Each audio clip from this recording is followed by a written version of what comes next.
to remind everyone, every speaker, that we allow 3 minutes and the board will have no rebuttal. I believe this is a public meeting and I believe the public have a right to speak, but we have to keep it orderly. And we've been very fortunate since I've been on the board to allow people to speak, and it's gone well. You're entitled to an opinion and we want to hear your opinions. So, as I call your name, please come to the podium. Start with giving us your name so it can be recorded into the record. Miles Condelas. I hope I got that right. Yes, sir. Thank you.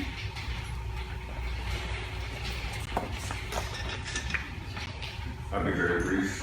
Thank you everyone for showing up, and thank you for allowing all the comments.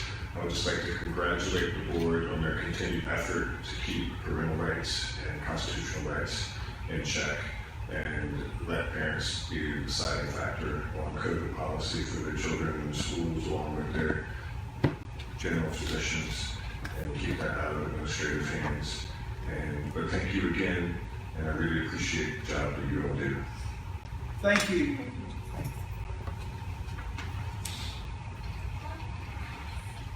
Alina Orlova.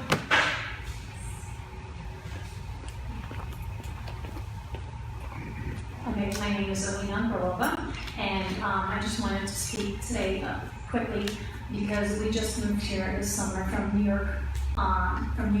And if you're going to address the issue of wearing masks in schools, I just wanted to share the experience of a parent from New York where masks were mandated in schools almost from day one, very soon after it all started. And I believe it led to a lot of inequity because the children that cannot wear masks for either psychological reasons because they're too small or some health reasons were forced to go remote. And the parents were forced to look for other options, either homeschooling or private schools, or even the city, to try to find a school where masks were not mandated. My kids could not deal with masks. My daughter is small. My son has issues with like adenoids, so I had to take him out of school. So I'm going to please ask the board to consider that experience of somebody from a state where it was mandated, and if you have to make that decision, please leave it up to the parents. That way it will be more equitable and no discrimination will ensue to any kids based on health reasons or psychological reasons. Thank you. Thank you. Jack Parker.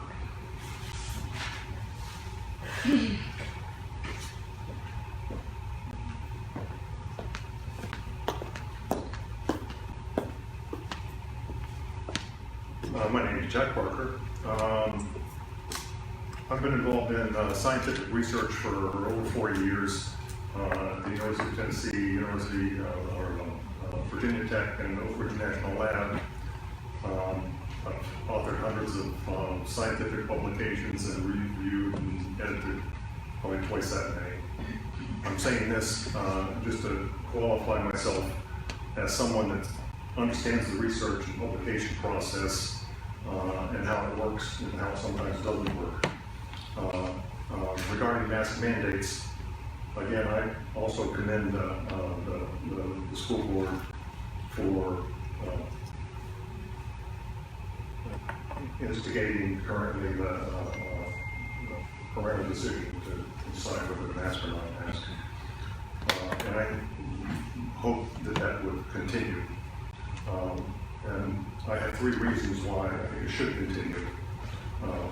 First, masks are ineffective for reducing the transmission of COVID or any other viruses for that matter. Published studies are ambiguous at the best. Favorable findings for effectiveness are generally associated with very highly controlled conditions, like wearing high-grade N95 masks with extremely good seals around the outside edges. In the real world, most masks are low quality. Viruses can go right through them.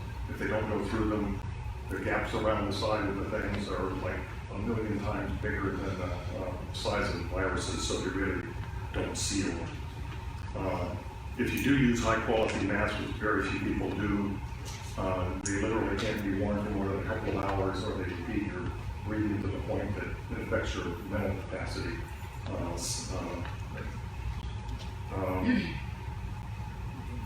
Usually, organizations like to defer to CDC opinions. I would recommend you to ignore anything the CDC says, because it's a political organization more than a scientific organization. And I base that to a significant degree on my wife's experience, who's a PhD biomedical engineer that's worked for 15 years with CDC and has seen it on the inside. Second point, annual COVID deaths for that age range from 5 to 19 is only about 1 in a million. 1 in a million is 10 times less than the odds of getting hit by lightning in a given year. And the risk of hospitalizations is only slightly more than that, about 4 hospitalizations per million people. But that's still like half the rate of getting hit by lightning. So, to the extent that you feel, if you ever felt that you needed to mandate masks, you might as well also mandate wearing helmets with lightning rods on the top. Kids are outside in the playground or on the playing field. So thirdly, the school board's job and the school system's job is to educate students and not take the place of the parents making decisions about their health.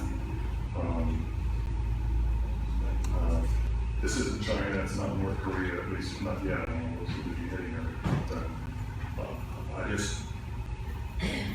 I know you can do a good job with the teaching side, and I just advise to stick with that. It's hard enough as it is. Thank you. Thank you. Brian Dooley.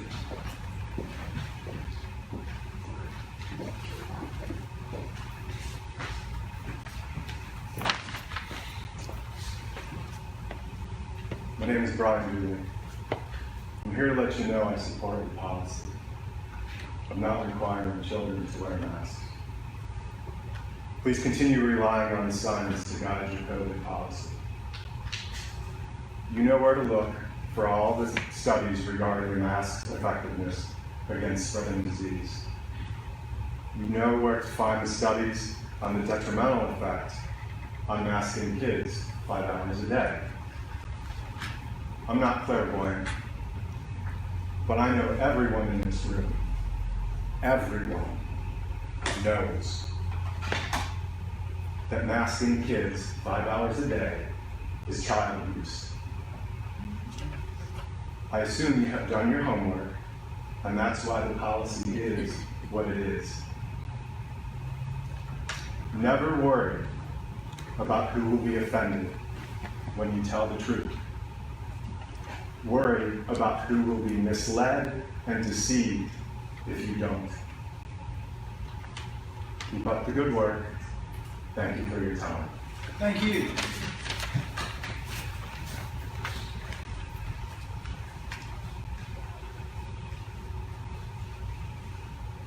Carrie Ryman.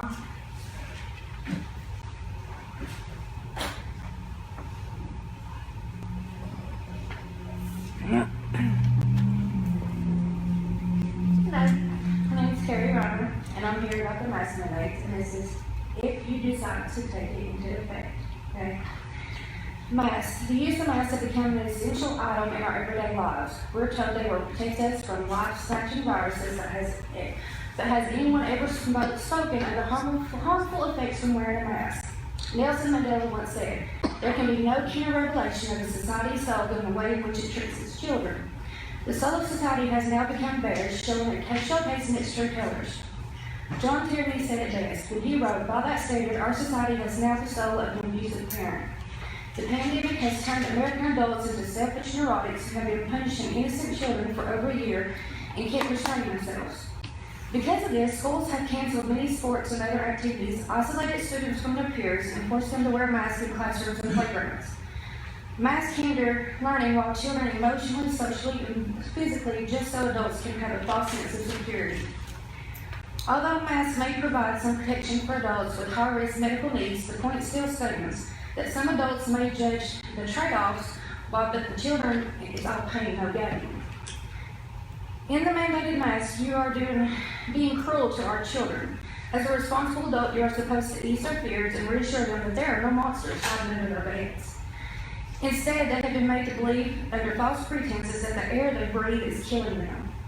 How are our children supposed to have social skills when they can't see each other, or even play together? Masks have hidden our faces to the point to where speech is muffled and facial cues have become non-existent, which keeps children from developing all the social skills they need in today's so-called society. Adult fear-mongering has scared most children into believing that social distancing and masks are necessary precautions. But once the hysteria ceases, the facts will emerge and adults will see all the inappropriate security practices will be for nothing, and that's embarrassing. As Oscar Wilde once said, children begin by loving their parents. As they grow older, they judge them. Sometimes they forget them. This generation will have much to forgive. Thank you for your time. Thank you. Angela Mao.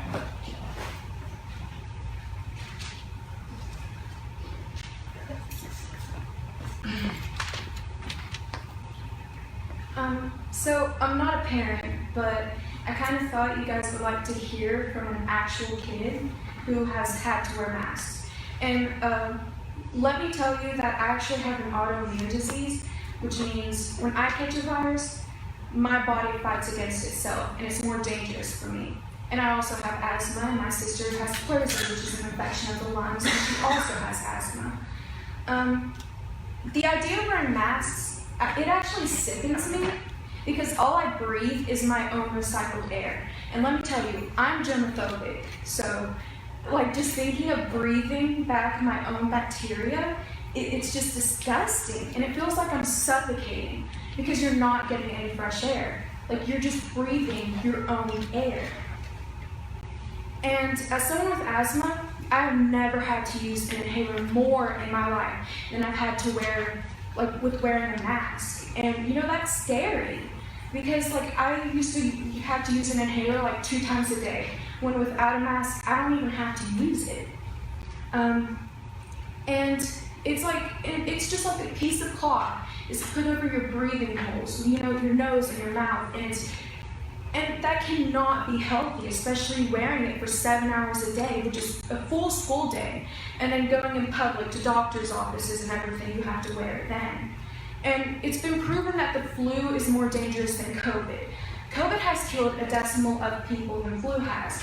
And this year, and let me give you the exact numbers of it, 0.008% of children has been killed compared to 188, you know, like not even percentage or decimals. 188 children has been killed this year due to the flu, and only a decimal of that, you know, of children has been killed from COVID. The flu is much more dangerous than this.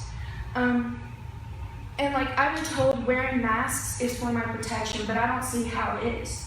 You know, it just doesn't make sense to me. And I'm told they're supposed to be smarter and wiser than me, so no offense, go back to school, please. And I also have social anxiety, so I'm kind of shaking right now. And so, like, I have trouble reading facial expressions, and I have trouble reading my own mom's facial expressions. And so, when a mask hinders that, I don't know if someone's, you know, upset or happy, or, you know, if I should shut up, or if I should tread lightly to, you know, like, you know, to not upset the person further. And yeah, that's it. Basically, face masks are stupid. Sorry.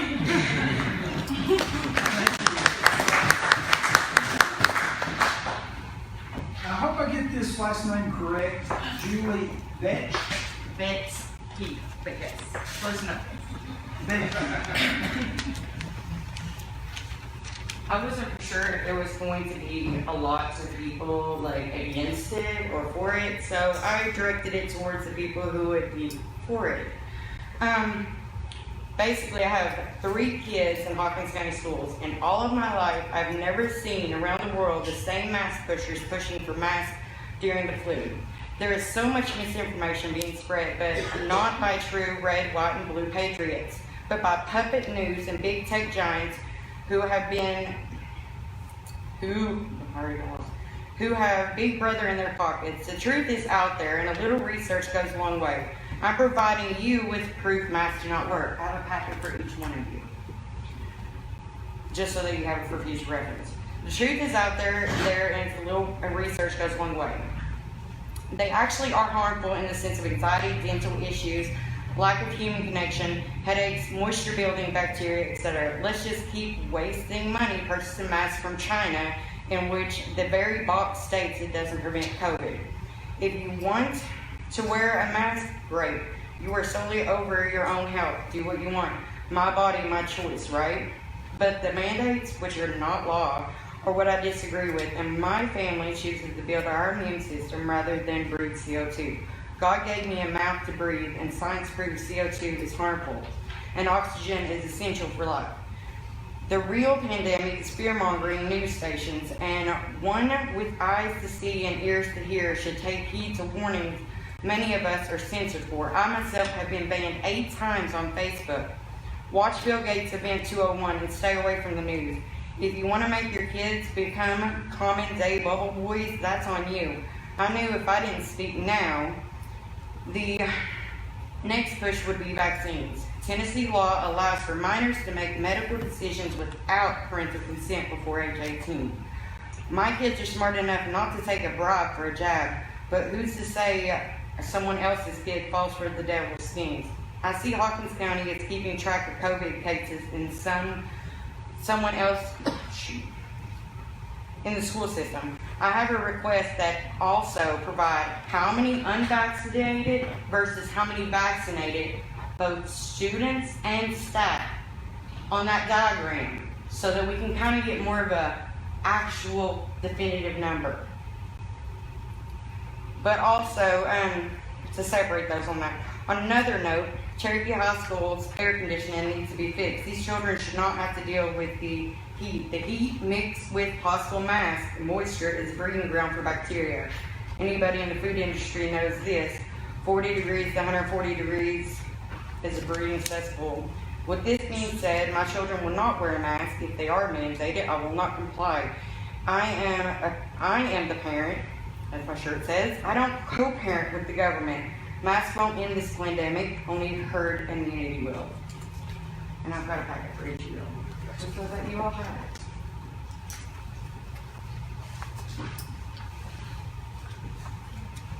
Make sure to pay attention to that first part on the first page. Is approval to allow the director of schools to make day-to-day operational decisions relative to COVID data. A little history to refresh everyone. In the midst of the beginning of COVID, there was a directive from the governor's office saying that the Board of Education and director of schools would work together in developing plans for COVID. COVID was new.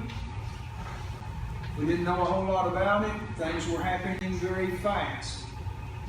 And at that time, our board decided to give autonomy to the director of schools instead of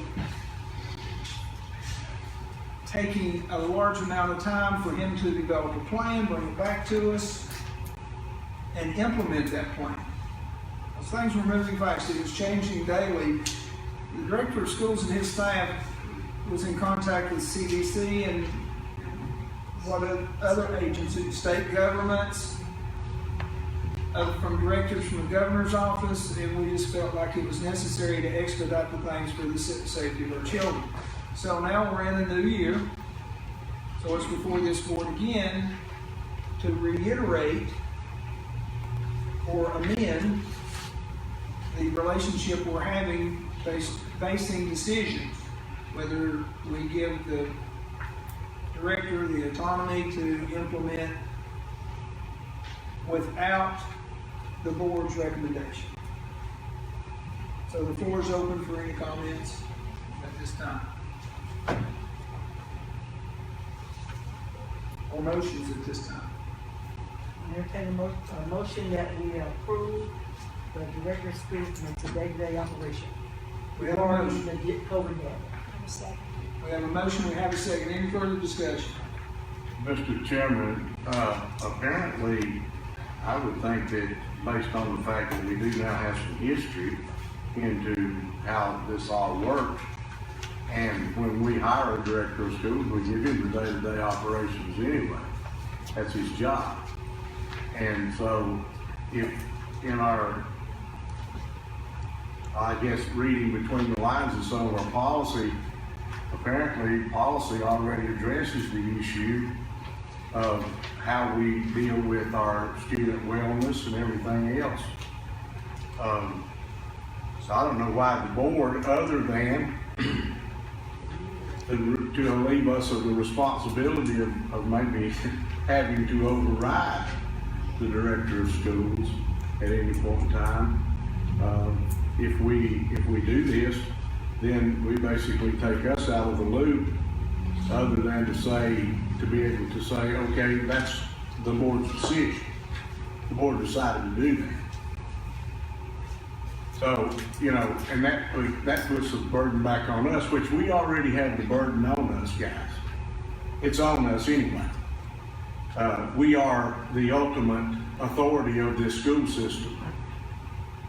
And so we already have that burden on us. And if we pass that on without, or make a special attempt to do that, then it puts the board, I believe, at fault if anything goes wrong. So how do we deal with that if something goes wrong?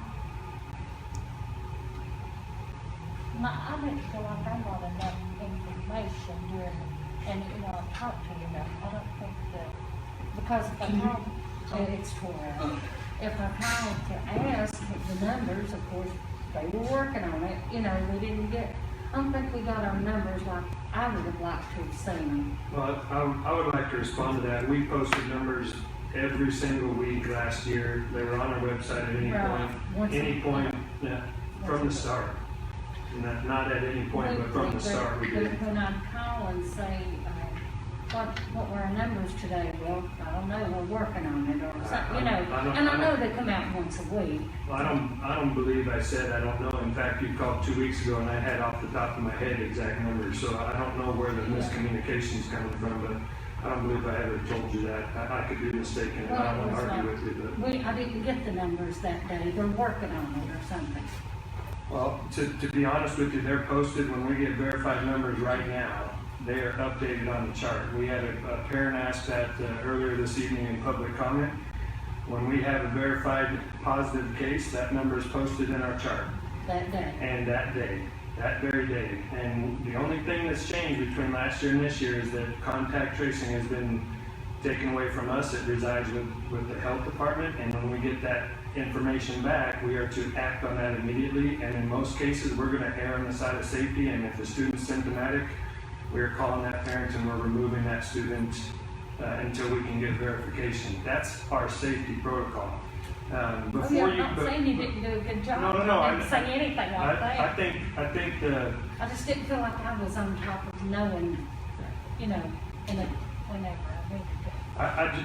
And I'm not trying to be defensive. I think our staff did as good of a job as they could navigating something that was completely new to us this year. I think Mr. Hicks is right. We're going through this, unfortunately, for the second year in a row. The only difference in the board taking action this evening on allowing me the autonomy to make some of the choices as the data hits our school system. And again, I'm not very interested in statewide numbers. We're not interested in pulling large data from CDC or from large groups of data pull. I'm interested in how it's affecting our schools and how it's affecting our students and staff. And I think the only difference in making this motion versus a normal operating year in my ability to work through staff and make operational decisions is COVID. That's the only difference. COVID presents a unique set of circumstances that could change from day to day, as Mr. Christian and Ms. Craddock and Mr. Hicks have already pointed out. And taking the time to convey a set of recommendations to the board to take formal action, that could set us back 3 or 4 days when a needed decision is necessary. And in instance, we're one of the few systems last year to make a decision early on to close a classroom or to close a school versus affecting a system-wide closure and affecting students needlessly that weren't necessarily in a dire situation. Every time we close our doors, we affect 45 or higher % of our students that don't have access or don't have parents at home that can structure that learning environment for them. That's why it's incumbent upon us to do what we can to keep our schools open, and we purposed to do that last year. I think that's the difference in making that motion tonight versus in a normal operating year and following the written policy as it stands. The only difference is COVID. Well, but the bottom line is we got to operate our school system one way or the other. Either we're in or we're out. I mean, that's the bottom line. I think It's you kind of see- like the situation in Washington County right now. They're out. I think you can see that we're in. Yeah, and they just literally closed the door. They're not doing virtual. They're not doing anything else. They just send everybody home. I've got a question about that. Did their Board of Education vote to close, or was that a decision made by the director of schools? I think it was a joint decision between the director of schools and the board. I can't answer that because I didn't ask that question. Do you know? It was a board action. And one of the things was that they had the situation was at that particular, and they've got a brand new director too. That always is part of the equation too. But I'm not sure about that 100%, but I can find out if we need to. Well, So to help with that decision, and I'm sorry to interrupt you, but I think this may address, there's a parent letter that we sent out on the 20th in front of you, and there's also a management response plan. And management response plan is something that our principals, staff can refer to in fielding questions from parents. The letter that you see in front of you was also posted on the website and sent out to parents. It's the second round of this type of letter, and I try to keep updated to parents and to board members and staff as we make tweaks to any potential changes in operations. And since we had a large number of speakers on the mask issue, I'm going to start with that. And if you don't care, I'll summarize this because this may play into where we're going with the. I was just going to say we have a motion. We've got a second. Yeah, so that's what I was going to say. I don't have anything. And I don't mean to belabor it, but it may help address some of the questions. Number one, masks. Hawkins County does strongly encourage masks, but we'll leave this decision to you as the parent/guardian. Period. I won't read any more of that paragraph, but that is what we strongly believe, and that is how we're carrying forward. At least that is my recommendation for the operation of schools. Part of that is the fact that the governor has signed an executive order stating that if any school system in the state of Tennessee does mandate a mask policy, parents have the opt-out. I don't see us even if we felt strongly about mandating masks as a group, I don't feel like it's a good course of action to head down that road because it's going to result in what we already have in place. Those that want to wear masks can safely wear masks in our school. They are supported in their decision, but we do believe, at least it's my recommendation to the board, that we believe that parents should make that decision. COVID symptoms at school. When a student demonstrates or complains of COVID symptoms, you will be contacted by our school nurse to have your child picked up from school for recommended COVID testing. The health department will give guidance regarding close contacts to identified positive cases. All contact tracing will occur through the health department. There's a link there for the verified positive cases by school site on our website. Number 3, continuing education. Any student who is quarantined or has to be removed from the school setting due to a positive test or deemed as a close contact will have access to the appropriate instructional materials while they're out. It is our goal not to keep anybody out more than the quarantine number of days so that they're not affected needlessly in their instructional progress. Returning to school, any student testing positive upon return to school will need to be readmitted to the school nurse. This is a safety protocol. We would like the nurse to speak with anybody returning. Communication, of course, it's very important to maintain consistent communication with your school site through this process. Any updates, developments, or questions regarding your child's health should be relayed to the school nurse. And again, that's just written there so that we have open communication and we're on the same page with our students and parents so that we can get them what they need as far as the instructional program. As mentioned earlier, it's the school's job to continue and to promote education in our classrooms. Our goal this year is to keep the classes open as much as safely possible. And you have my word on that. And if it helps in your decision this evening, any changes will be ran past the board first via email or via phone call, discussions, whatever the case is, so that none of the tweaks to any operational decision catch you off guard. Christian, I've got one more point I want to make in regard to the Washington County situation. I was talking to those folks after they shut down, and what I was informed of was one of the reasons they did that is because their protocol, in the light of the board's opinion, was too strict. Therefore, they shut down. In the meantime, they are reducing their requirements and their protocol from the strictness that it is, which was, as I understood it, was under the board's thumb, to a lesser amount of restrictions for COVID. Thank you.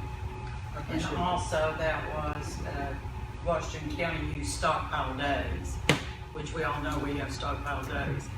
Now, Mr. Hickson, you know that I think that you're a wonderful and a great director of schools.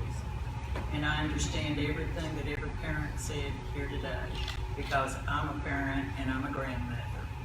I'm a grandmother with kids in school right now. That not just for their safety, my 2 little grandsons, but for all kids. That's our responsibility as this board. To me, and I'm a retired teacher, health, the child's health and their education goes together. I know that a child is better off in school. I know that. I don't want to make a decision because I know that my grandsons want to be in school. Now, I'll go buy them a mask every time I turn around. Does that mean they wear them when they go out that door? No, it does not. But I bought it just to protect them. So in Mama's mind, I feel a little bit better. But the only thing, Matt, that I would want from you is a little bit more, Judy, I want you to, know this part before I did it. Because I worry. We all know I'm a worrywart. And so I do worry about our kids. It's my right. We all know that. And my daddy said this years and years ago. When you take somebody's rights away, or you give somebody else a new right, you're always taking a right away, or you're giving a right to someone. So it's a hard road that we're traveling right now to try to find out. And I don't really want that responsibility. And I know in the bottom of your heart, there's a fear for you as well. So that's all I wanted to say is just let me know a little bit more and I'm okay. I got that from Kathy too, so Yeah. Julie noted. Yeah, you got it from both of us. We're okay. And Judy, or Kathy, I'm sorry if I was defensive earlier, but we try to make our numbers as transparent as possible. And any question any board member has, by all means, just call me and I will get it to you. And if I don't know it off the top of my head, you guys know I'm good for it within a 24-hour period as soon as I can track it down. So I've got a quick question on the contact tracing. You mentioned that it was, it's not an the contact tracing, and largely because it was largely an undoable task by school staff. I mean, we burned our folks out last year just in the short amount of time that we had that in place. So I think the health department saw that burden, and that we weren't able to effectively keep up on that. And truthfully, I don't think they feel like they are right now either. I was going to ask, how's that going? I mean, But essentially, they're in the process of developing some protocols, I understand, to assist with that, and they're in that same hiring, problem that everybody else is. They're looking for additional help, and unfortunately, may or may not be able to get that in certain areas. But we have a very good relationship with our health department, always have, and we will continue to foster that. Okay. We have a motion, we have a second. I've got one comment. And we'll go to vote. By the laws of the great state of Tennessee, this board has the authority by majority vote to make any changes necessary, and that would be any recommendations from the director of schools. He puts a plan in place, we don't like it, we can change it. Mr. Phillips, am I correct in that statement? I think so. Thank you, sir. So with that being said, and Mr. Vick saying day-to-day operation is attributed by state law, that is the director and his staff. So moving forward, we're ready for a vote. I have a motion, we have a second. All in favor say aye. Aye. Any opposed? No. One opposed? Motion passes.